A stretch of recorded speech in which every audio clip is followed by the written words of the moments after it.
So in our last top 10, we looked at the greatest and most brutal ways to finish him. So naturally, it's time to flip it around. But in order to look at the absolute worst, I had to bring in the master of all things suck. Nervous Nick. Yeah, hi.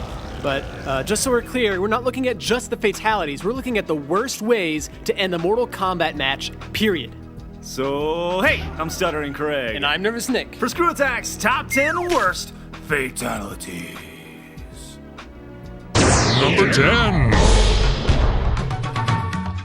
So when you do a fatality, you want to see buckets of blood and like 18 skulls and 32 rib cages. Well, guess what? Don't bother with Tanya's neck breaker. She jumps on your face and snaps your neck 3 times using her thighs. That's it. Nick, that's what we call a vagina death. Number 9. Arguably one of the most broken characters in MK3, the trade-off for using Cabal was that your fatalities pretty much blew. Well, I don't know. The head inflation's not that bad. Shut up, Nick. But Cabal's other fatality? This one you look at and you just kind of go, huh. Number 8. Don't like losing and having it rubbed all over your face? In Mortal Kombat Deception, you can deny your opponent the pleasure of doing a fatality by instead doing a harakiri. But when Sindel wants to commit a little suicide, how does she do it? A graceful little swan dive. Right onto her face. Which doesn't make any sense at all. I mean, she can fly. What happened there? Number 7. Hey, we're Screwattack. You know we appreciate absolute ridiculousness. And Kenshi making people's eyes fall out in Deadly Alliance is most certainly ridiculous. But it goes on and on and on forever and ever. Like, it's not even enjoyable by the time he's finally done doing whatever he's doing. That would be a telekinesis mind morphing, Nick. Know-it-all. You're dumb. All right. Meathead. It's long enough to where when you play as Kenshi, it's just better to give him the old high punch to the face instead, just like you didn't know the fatality to begin with. Number 6. Plenty of fatalities in MK involve separating the cranium from the cervical vertebrae, but what happens when you suck at it? You get Quan Chi's fatality from Deadly Alliance. Again, no blood. What the crap? Now, Quan Chi, you may be the man, but this fatality surely doesn't do your pale, evil skin justice. Number 5. Raiden, this dude is the god of thunder.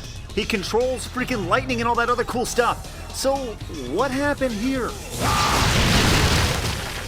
Now, if you slow the footage down enough, you can actually pinpoint the precise moment when Raiden realized that things weren't going to go so well for him. Number 4. So, animalities. You either love them or you hate them. They were pretty hit or miss in Mortal Kombat 3, but there's just one that makes us scratch our heads with absolute confusion. You are a man named Reptile. You turn into a chimpanzee. Does that make sense to anybody out there?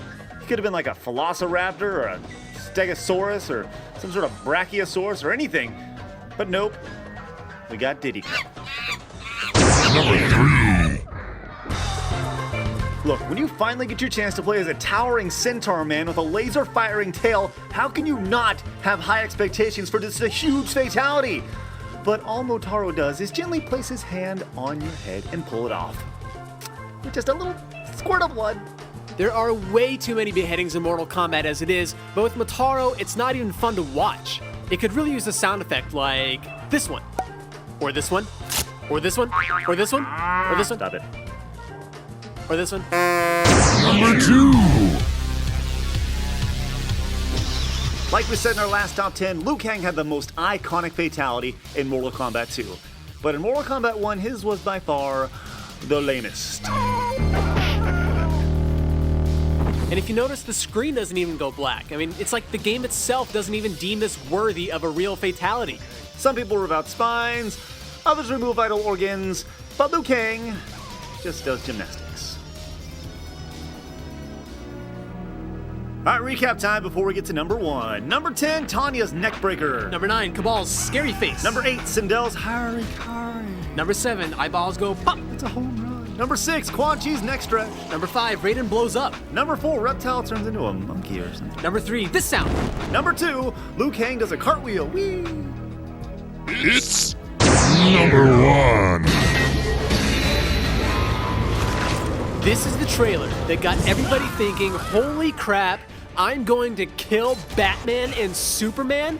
This is gonna be amazing! But as it turned out, Mortal Kombat vs. DC Universe just happened to be another one of those cases where companies were too afraid to let their intellectual property be handled by others, and instead of fatalities in the classic sense, we got the lamest fatalities of all time and heroic brutalities for the DC heroes. That sucks. Even Kano went from ripping out skeletons to jumping and softly landing on them like a pillow. The game's box says it all right there. Mortal Kombat game, rated T. T! Mortal Kombat shouldn't be rated T! And it's a shame too, because MK vs. DC is actually not that bad. It's just not the game it could have been. For neutering the violence and giving fatalities a bad name, the entire game, Mortal Kombat vs. DC, the entire thing, gets labeled the worst fatalities in Mortal Kombat history. Way to go.